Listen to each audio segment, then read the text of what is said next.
The Dead Alive by Wilkie Collins, Chapter 7. The Materials in the Defense. On our way to the chairs allotted to us in the magistrate's court, we passed the platform on which the prisoners were standing together. Silas took no notice of us. Ambrose made a friendly sign of recognition, and then rested his hand on the bar in front of him. As she passed beneath him, Naomi was just tall enough to reach his hand on tiptoe. She took it. "I know you're innocent," she whispered, and gave him one look of loving encouragement as she followed me to her place. Ambrose never lost his self-control. I may have been wrong, but I thought this a bad sign. The case, as stated for the prosecution, told strongly against the suspected men. Ambrose and Silas Meadowcroft were charged with the murder of John Jago by means of the stick or by use of some other weapon, and with the deliberate destruction of the body by throwing it into the quicklime. In proof of this latter assertion, the knife which the deceased habitually carried about him and the metal buttons which were known to belong to his coat were produced. It was argued that these indestructible substances and some fragments of the larger bones had alone escaped the action of the burning lime. Having produced medical witnesses to support this theory by declaring the bones to be human, and having thus circumstantially asserted the discovery of the remains in the kiln, the prosecution next proceeded to prove that the missing man had been murdered by the two brothers, and had been by them thrown into the quicklime as a means of concealing their guilt. Witness after witness deposed to the inveterate enmity against the deceased displayed by Ambrose and Silas, the threatening language they habitually used toward him, their violent quarrels with him, which had become a public scandal throughout the neighborhood, and which had ended on one occasion at least in a blow, the disgraceful scene which had taken place under my window, and the restoration to Ambrose on the morning of the fatal quarrel of the very stick which had been found among the remains of the dead man. These facts and events, and a host of minor circumstances besides, sworn to by witnesses whose credit was unimpeachable, pointed with terrible directness to the conclusion at which the prosecution had arrived. I looked at the brothers as the weight of the evidence pressed more and more heavily against them. To outward view, at least, Ambrose still maintained his self-possession.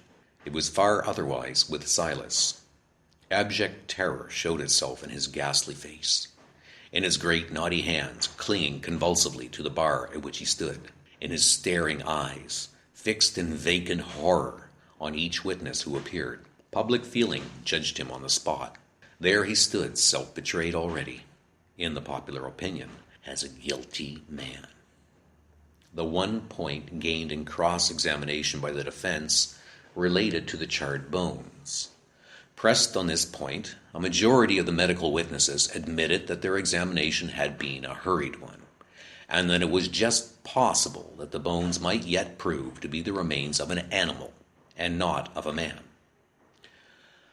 The presiding magistrate decided upon this that a second examination should be made, and that the number of the medical experts should be increased. Here the preliminary proceedings ended. The prisoners were remanded for 3 days. The prostration of Silas at the close of the inquiry was so complete that it was found necessary to have 2 men to support him on his leaving the court. Ambrose leaned over the bar to speak to Naomi before he followed the jailer out. "Wait," he whispered confidently, "till they hear what I have to say." Naomi kissed her hand to him affectionately and turned to me with the bright tears in her eyes. "Why don't they hear what he has to say at once?" she asked. "Anybody can see that Ambrose is innocent. It's a crying shame, sir, to send him back to prison. Don't you think so yourself?" If I had confessed what I really thought, I should have said that Ambrose had proved nothing to my mind, except that he possessed rare powers of self-control. It was impossible to acknowledge this to my little friend.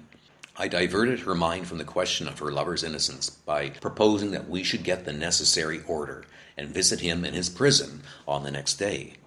Naomi dried her tears and gave me a little grateful squeeze of the hand. "Oh, my, what a good fellow you are!" cried the outspoken American girl. "When your time comes to be married, sir, I guess the woman won't repent saying yes to you." Mr. Meadowcroft preserved unbroken silence as we walked back to the farm on either side of his invalid chair. His last reserves of resolution seemed to have given way under the overwhelming strain laid on them by the proceedings in court. His daughter, in stern indulgence to Naomi, mercifully permitted her opinion to glimmer on us only through the medium of quotation from scripture texts. If the texts meant anything, they meant that she had foreseen all that had happened, and that the one sad aspect of the case, to her mind, was the death of John Jago, unprepared to meet his end. I obtained the order of admission to the prison the next morning. We found Ambrose still confident of the favorable result, for his brother and for himself, of the inquiry before the magistrate. He seemed to be almost as eager to tell as Naomi was to hear the true story of what had happened at the lime kiln. The authorities of the prison, present of course at the interview, warned him to remember that what he said might be taken down in writing and produced against him in court. "Take it down, gentlemen, and welcome," Ambrose replied. "I have nothing to fear. I am only telling the truth." With that, he turned to Naomi and began his narrative, as nearly as I can remember, in these words. "I may as well make a clean breast of it at starting, my girl. After Mr. Lefranc left us that morning, I asked Silas how he came by my stick, and telling me how, Silas also told me of the words that had passed between him and John Jago under Mr. Lefranc's window. I was angry and jealous, and I own it freely, Naomi. I thought the worst that could be thought about you and John." Here Naomi stopped him without ceremony. "Was that what made you speak to me as you spoke when we found you at the wood?" she asked. "Yes."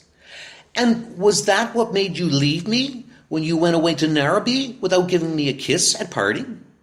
"It was." "Beg my pardon for it before you say a word more." "I beg your pardon." "Say you are ashamed of yourself." "I am ashamed of myself," Ambrose answered penitently. "Now you may go on," said Naomi.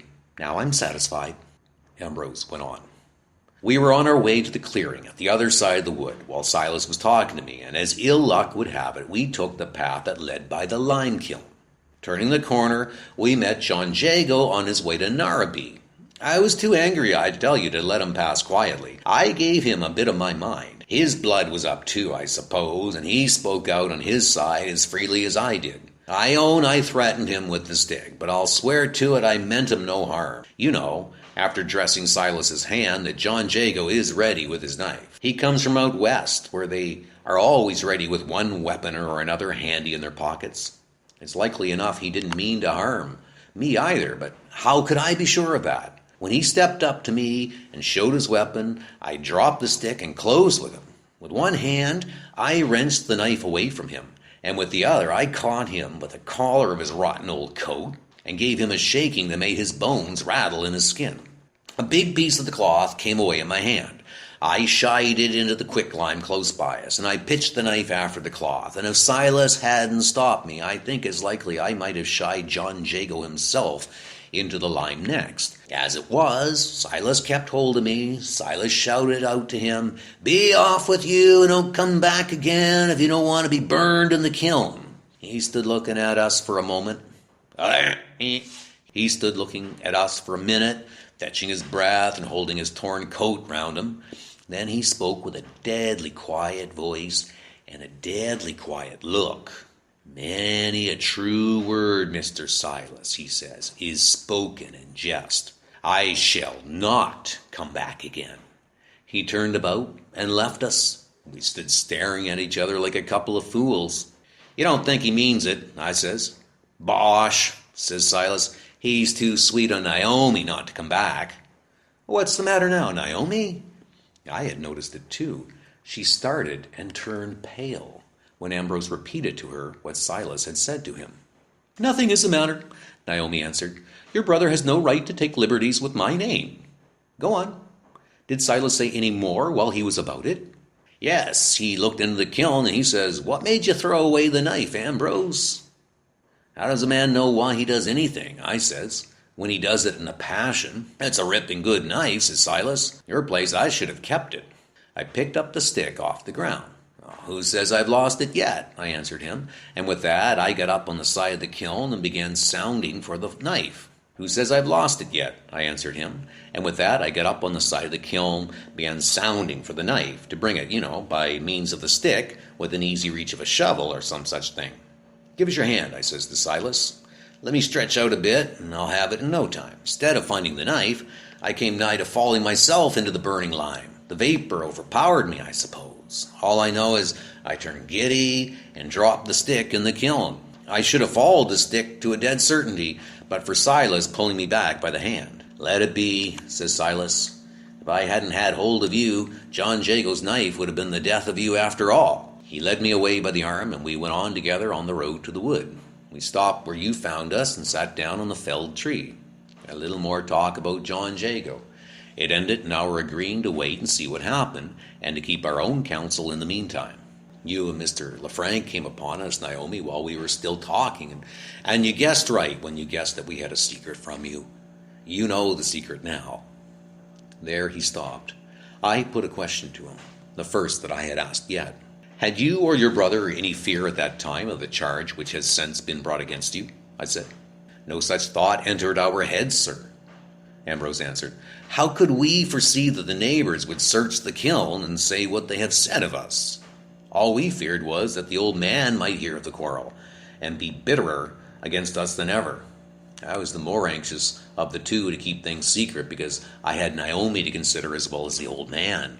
Put yourself in my place, and you will own, sir, that the prospect at home was not a pleasant one for me if John Jago really kept away from the farm, and if it came out that it was all my doing. This was certainly an explanation of his conduct, but it was not satisfactory to my mind. As you believe, then, I went on, John Jago has carried out his threat of not returning to the farm? According to you, he is now alive and in hiding somewhere? Certainly, said Ambrose. Certainly, repeated Naomi. Do you believe the report that he was seen traveling on the railway to New York? I believe it firmly, sir. And what is more, I believe I was on his track. I was only too anxious to find him, and I say I could have found him if they would have let me stay in New York. I looked at Naomi.